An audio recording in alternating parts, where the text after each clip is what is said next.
Good afternoon all of you. आज हम unit 5 को करेंगे ट्रांसफार्मर। क्वेश्चन है, एक ट्रांसफार्मर की प्राथमिक कुंडली में 200 फेरे। जैसे जैसे क्वेश्चन को रीड करोगे वैल्यूज नोट करते जाओ, क्योंकि प्राथमिक कुंडली में क्या दे रखा, फेरे दे रखा है, यानी कि ये n की वैल्यू है और प्राथमिक में है, इट मीन्स n1 की वैल्यू गिवन है। तो n1 इक्वल टू 200 फेरे, तो यहाँ हम लिखेंगे n1 इक्वल टू 200। आगे क्वेश्चन में है, वह द्वितीय कुंडली में 600 फेरे हैं, it means n2 equal to 600, क्योंकि द्वितीयक में गिवन है इसलिए। यदि प्राथमिक कुंडली का विभव, विभव यानी कि वोल्टेज जो कि क्या है, प्राथमिक की है, यानी कि V1, तो V1 इक्वल टू 230 वोल्ट। वह धारा 10 एम्पियर है, ये भी प्राथमिक की है, तो धारा है प्राथमिक की है, इसलिए धारा को लिखते हैं I से, और प्राथमिक की है इसलिए I1। So I1 equal to 10 ampere which is already given in a question. अब हमें क्या फाइंड करना है, क्वेश्चन को आगे रीड करेंगे तो पता चलेगा कि द्वितीय कुंडली का विभव व धारा ज्ञात करनी है, यानी कि द्वितीय कुंडली का विभव मीन्स V2 फाइंड करना है और धारा यानी कि I2 फाइंड करनी है। तो V2 और I2 हमें इस क्वेश्चन में फाइंड करना है, क्योंकि हमें पता है ट्रांसफार्मर के लिए जो ट्रांसफॉर्मेशन रेशियो होता है उसका ये फॉर्मूला होता है, K इक्वल टू K से शो करते हैं ट्रांसफॉर्मेशन रेशियो या फिर रूपांतरण अनुपात। K इक्वल टू होता है V2 upon V1, N2 upon N1 और I1 अपॉन I2।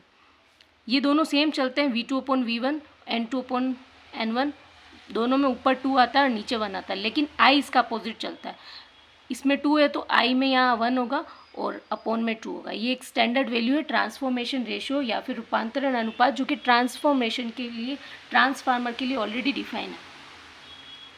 क्योंकि अब हमें इन दो वैल्यूज़ को फाइंड करना है, तो इस फॉर्मूले में से हम तीनों में से कुछ भी ले सकते हैं, जैसे कि K equal to V2 upon V1 रख के भी वैल्यू सॉल्व कर सकते हैं, K equal to N2 upon N1 रख के भी सॉल्व कर सकते हैं, और K equal to I1 upon I2 रख के भी फाइंड कर सकते हैं। तो अगर हमें किसी एक चीज़ की वैल्यू फाइंड करनी है और 3 आइटम्स है हमारे पास, तो किसी भी वैल्यू को फाइंड करने के लिए किसी 2 चीज़ों की वैल्यू अगर हमें पता है तो तीसरा हम फाइंड कर सकते हैं।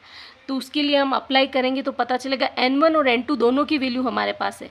अब यहाँ I1 है तो I2 नहीं है, V1 है तो V2 नहीं है, तो इसलिए हम ट्रांसफॉर्मेशन रेशियो का जो फॉर्मूला लगाएंगे वो लगाएंगे K equal to N2 upon N1।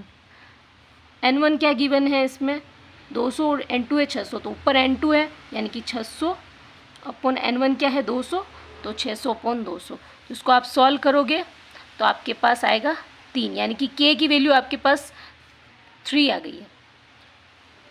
अब इस K की वैल्यू से आप V2 निकाल सकते हो। कैसे, K equal to V2 upon V1 करोगे, V1 ऑलरेडी पता है, K भी पता है, तो V2 फाइंड कर लोगे। So let's find V2। K equal to V2 upon V1, K की जगह मैंने रखा 3 और V2 हमें नहीं पता है, V1 की वैल्यू हमें पता है जो कि गिवन है 230 वोल्ट। अब यहाँ से ट्रांसफ़र करेंगे तो 230 उधर जाके मल्टीप्लाई में हो जाएगा, यानी कि 3 into 230, so we will get 690 volt which is the value of V2। V2 की वैल्यू हमें यहाँ से मिल गई है। अब हमें फाइंड करना है I2।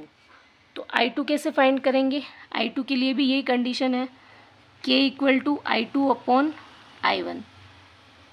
K की वैल्यू पता है 3 है, ये अभी सॉल्व किया था, और I2 हमें नहीं पता है, और I1 की जो वैल्यू है वो 10 एम्पियर गिवन है।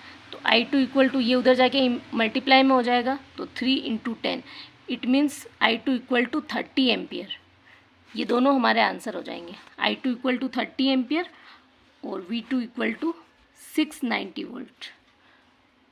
I hope it is clear to all the students.